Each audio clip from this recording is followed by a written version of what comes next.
파이어족과 자가는 서로 상극 관계에 있습니다. 파이어족이 불이라면 주택구매는 물이죠. 불길이 압도적이라면 물을 다 증발시켜버릴 수 있겠지만 우리 대부분은 그렇게 불길이 강하지 않죠. 특히 저같이 림파이어 성향이 있는 파이어족에겐 작은 양의 물도 꽤나 치명적입니다. 힘들게 미약하게나마 불꽃을 틔웠는데 이 불꽃을 더 키우지는 못할 망정 물을 끼얹어버리면 안 되겠죠. 여기까지 이야기를 듣고 이렇게 생각하시는 분들도 있을 겁니다. 주택구매도 투자인데 왜 상극관계에 있다는 거지? 혹시 이렇게 생각이 드셨다면 이 영상을 끝까지 시청해 보시길 바랍니다. 왜 파이어족이 불이고 자가구매가 물인지 쉽고 확실하게 설명드리겠습니다. 안녕하세요. MG 파이어족입니다. 파이어족에게 주거비는 굉장히 중요한 항목입니다. 의식주 중 하나이기에 포기하고 싶다고 해서 포기할 수 있는 항목이 아니기 때문이죠. 또 절약하고 싶어도 선택의 폭이 다른 의, 식보다도 적습니다. 주변 사람들과의 관계가 전혀 없는 독고다의 인생이라면 비교적 자유로울 수 있겠으나 그건 행복의 조건인 3F 중 하나인 관계와 가족을 충족하지 못합니다. 3F가 충족되지 않은 파이어족은 진정한 파이어족이라고 하기 어렵습니다. 파이어족은 단순 놀고 먹는 사람이 아니라 내가 하고 싶은 것을 하기 위한 시간을 벌기 위해 내가 하기 싫은 노동으로부터의 경제적 자립을 한 사람인 거죠. 경제적 자립은 파이어족의 목적이 아닙니다.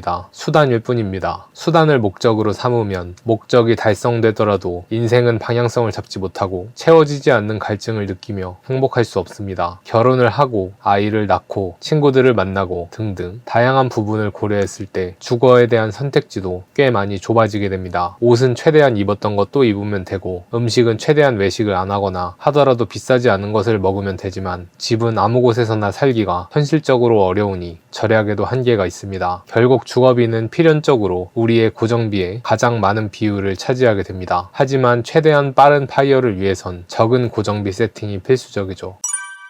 하지만 집을 매수하는 건 많은 대출을 동반할 수밖에 없습니다. 4억 정도를 대출한다고 가정했을 때 금리 4%라고 치면 월 191만원 정도, 정책대출로 2.5%라고 쳐도 월 160만원 정도인데요. 제가 이야기하는 림파이어의 최소 기준인 150만원을 상회하는 지출입니다. 160만원만 있어도 림파이어를 할 수 있는데 그 돈을 은행에다 갖다 바친다? 너무 아깝습니다. 그래도 일단 매수를 한다고 가정을 해보죠. 주거비를 제외한 최소 월 생활비를 100만원으로 잡는다면 세후 월 260만원의 현금 흐름이 필요합니다. 그리고 현재 주택 구입 대출 중 가장 혜택이 좋은 신생아 특례 디딤돌로 구매한다면 DTI 60% 조건을 충족해야 하는데요. 그럼 딱 267만원의 현금 흐름이 필요합니다. 사이드나 바리스타 파이어가 아닌 배당 파이어 기준으로 SCHD와 잽큐를 5대5로 투자한다고 했을 때 배당률 7%, 배당소득세 22%를 가정하면 무려 5억 9천만원의 주식이 필요합니다. 여기서 끝이 아니죠. 집을 살 때도 현금이 필요하죠. 대출만으로 집을 살 수 없으니까요. 근데 또 아무 집이나 살 순 없죠. 일반적으로 집을 매수한다는 건 시세가 올라야지만 손해를 보지 않습니다. 시세가 안 오르면 그냥 전세 사는 게 낫겠죠. 문제는 요즘 부동산이 오르는 곳만 오르고 안 오르는 곳은 오르지 않는 양극화 현상이 벌어지고 있습니다. 부동산 전문가분들 이야기를 들어보면 투자 가치가 있을 만한 부동산의 최저 가격이 6억 정도라고 하네요. 그럼 4억 대출에 2억 내 현금이 들어가야 합니다. 결국 필요한 최소 현금은 집 사는데 2억, 배당 ETF에 5억 9천만원, 부대비용 이것저것 해서 대략 1,000만원 정도 쳐도 무려 8억 원이나 필요합니다. 문제는 8억 원이나 있는데도 극단적인 절약을 해야 하는 림파이어를 해야 한다는 건데요. 말 그대로 하우스 푸어요. 은행의 노예입니다. 그래도 107만원이면 잘 아껴서 살만 하겠다고요? 여기서 끝이 아닙니다. 함정이 큰 게 하나 있어요.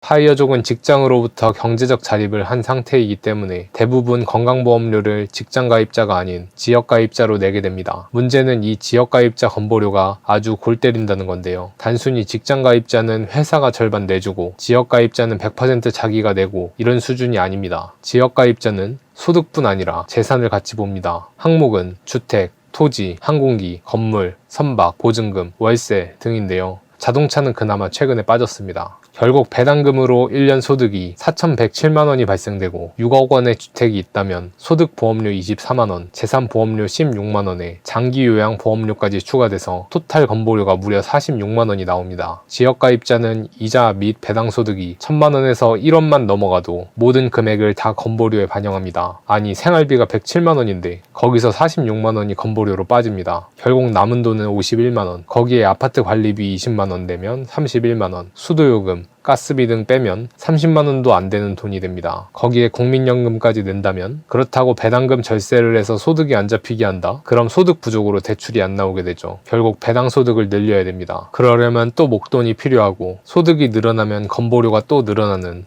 악순환이 펼쳐지죠. 이게 얼마나 불합리하냐면, 동일한 4,107만 원의 연봉을 받은 직장가입자의 경우 재산을 전혀 안 보기 때문에 건보료가 13만 6천 원밖에 안 나옵니다. 이마저도 회사랑 50대 50으로 반반씩 내죠. 결국 실질 건보료는 7만 원도 안 되는 겁니다. 집이 100억이든 1000억이든 건보료는 한 푼도 안 늘어납니다. 지역가입자는 이자 및 배당소득이 1000만 원에서 1억만 넘어가도 모든 금액을 다 건보료에 반영하지만, 직장가입자는 2천만 원까지는 반영하지 않고 2천만 원을 넘어도 초과분에만 반영을 하죠. 개인적으로 이건 정말 말도 안 되는 구조라고 생각합니다. 지역가입자에 대한 형평성이 심각합니다. 동일 소득이라고 하더라도 지역가입자는 24만 원, 직장가입자는 13.6만 원에 50%만 개인이 납부로 실질 납부액 차이는 4배 가까이 납니다. 거기에 집을 사게 되면 건보료가 46만 원까지 치솟으니, 동일 소득의 6억 집을 갖고 있는 배당 파이어족과 직장인의 실질 건보료는 46만 원 대 7만 원으로 거의 7배 차이가 납니다. 이 문제는 파이어족뿐 아니라 명예퇴직한 노년층에게도 많이 발생되는데요. 이 기사를 보면 잘 설명되어 있습니다. 젊을 때 직장 다니면서 건보료에 관심이 없다가 은퇴 시점에서 그 부담에게 놀라게 된다. 왜 선배 은퇴자들이 그렇게 죽는 소리를 했는지를 내 발등에 불로 떨어져서야 알게 되었다. 가장 불합리한 문제는 은퇴자의 경우 재산기준 건보료도 납부해야 한다는 것이다. 재산기준은 소득이 잘 파악되지 않던 과거에 이를 추정하는 대체수단으로 도입된 것이다. 그러나 이제는 연금소득은 물론 이자,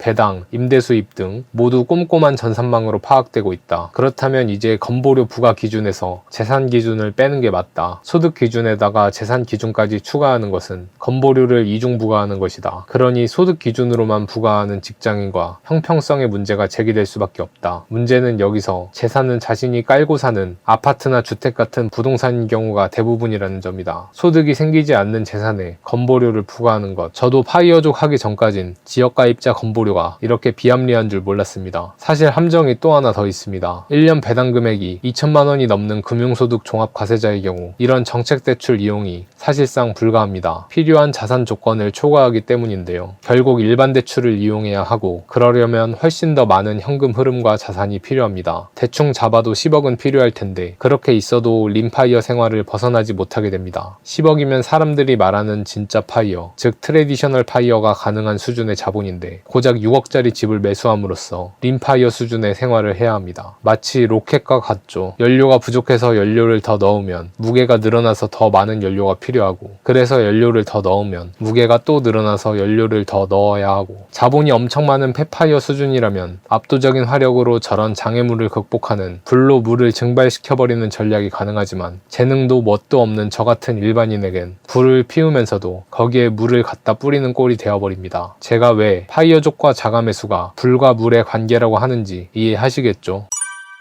그러면 대출 없이 매매하면 되지 않냐 라고 생각이 드실 수 있습니다. 이게 바로 강력한 화력으로 물을 증발시켜버리는 전략입니다. 문제는 말 그대로 강력한 화력, 즉 엄청난 자본력이 필요합니다. 부동산은 일반적으로 레버리지 상품입니다. 보통은 대출을 일으켜서 자기 자본 대비 더 비싼 집을 구매하죠. 모두가 레버리지를 일으켜 구매하는 마당에 나만 레버리지 일으키지 않고 구매하는 건 너무 불리한 시장입니다. 또한 그만큼 더 많은 목돈이 들어갈 텐데, 그건 파이어족에게 뼈를 깎는 행위가 됩니다. 현금성 자본이야말로 파이어족의 근원인데, 그 돈이면 월 배당금이 얼마인데 부동산 투자하겠다고 그걸 포기하는 건 어불성설이겠죠. 그렇다고 너무 싼 걸 구매하면 투자 가치가 없죠. 부동산은 상승을 안 해버리면 그로 인한 기회비용과 재산세, 건보료까지 손해가 이만저만이 아닙니다. 최소한 우리나라에서 부동산 투자는 차곡차곡 저축 위주로 하는 직장인, 전문직들이나 아예 돈이 많은 부자들에게 적합한 시스템입니다. 저와 같이 턱걸이로 파이어족 하는 사람들에겐 굉장히 불리하며, 차라리 그 돈으로 월 현금 흐름을 더 만들어서 삶의 질을 높이는 게 나아 보입니다. 어쨌든 투자를 안 하고 있는 건 아니니까 부동산 상승장을 놓쳤다고 억울해할 건 아니죠. 주식도 그만큼 올라줄 수도 있으니까요.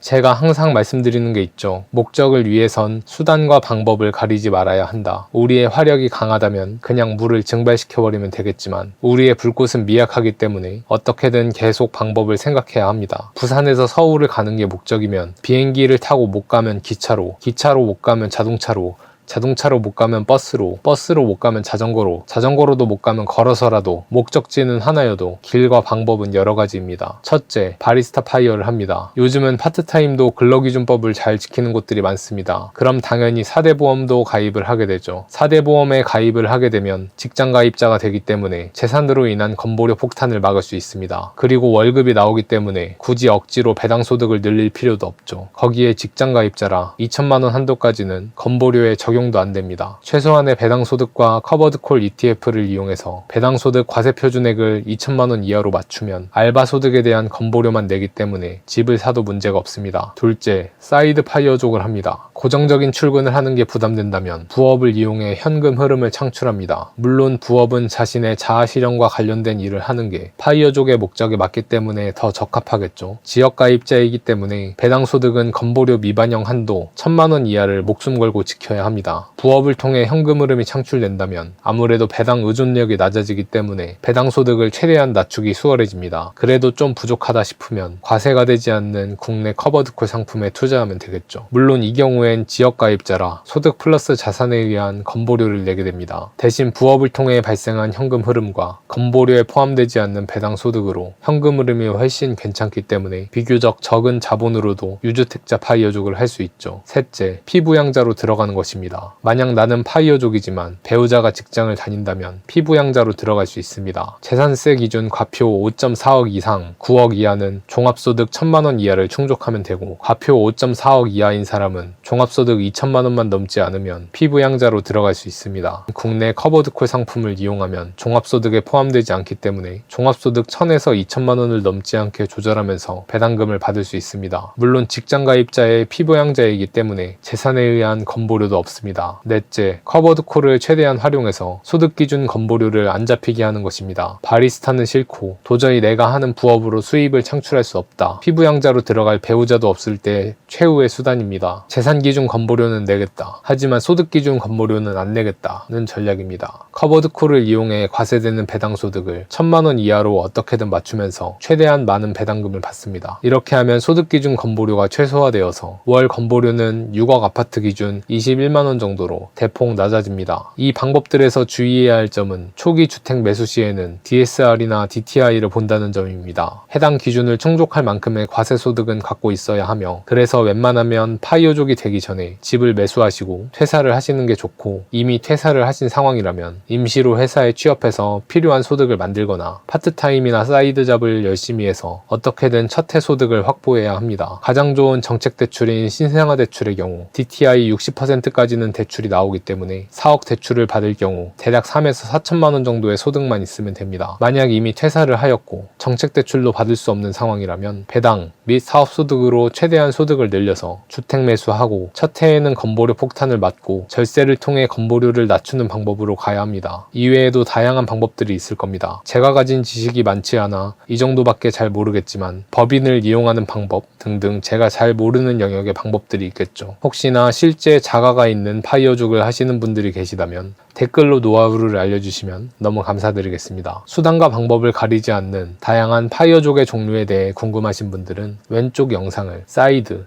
및 하이브리드 파이어와 부업에 대한 영상은 오른쪽을 참고해 주시면 도움이 될 겁니다. 사실 이번 영상을 만들게 된 진짜 계기는 제가 최근 주택 매수를 고민하며 알아보다가 건보료 때문에 너무 열받아서 만들어 보았습니다. 원리금 140, 150에 건보료 50씩 내야 되는 거로 계산되던데 그럼 월 200이더라고요. 아니 월 200을 배당금으로 받는다고 생각하면 엄청 큰데 200씩이나 내야 한다고? 그럼 월 200을 생활비로 쓰려면 월 현금 흐름은 무려 400만 원이 필요하잖아. 제가 파이어를 하기 전에는 지역가입자의 건보료가 얼마나 무서운지 전혀 생각도 못하고 있었기에 이 영상을 보시는 분들은 꼭 파이어 하시기 전 이런 애로사항을 아셨으면 좋겠어서 이야기를 하였습니다. 여러분들도 만약 주택 매수에 대한 의지가 있거나 이미 주택이 있으시다면 이 부분을 고려하시고 파이어족을 준비하시길 바라겠습니다. 다음번엔 서울 거주 기준 집을 매수하지 않고 최대한 주거비를 절약하면서도 괜찮은 곳에서 거주하는 방법에 대해 말씀드리겠습니다. 전세금 1억대로도 충분히 서울 역세권 아파트에서 거주할 수 있습니다. 거기에 전세대출을 이용하면 내 돈은 크게 들이지 않고도 월세보다 훨씬 적은 주거비로 생활을 할 수가 있죠. 제 채널을 구독해 주시고 친구가 되어 주시면 앞으로 이런 도움이 되는 정보들을 놓치지 않고 받아보실 수 있습니다. 그럼 오늘도 영상 끝까지 시청해 주신 친구님들 감사드립니다.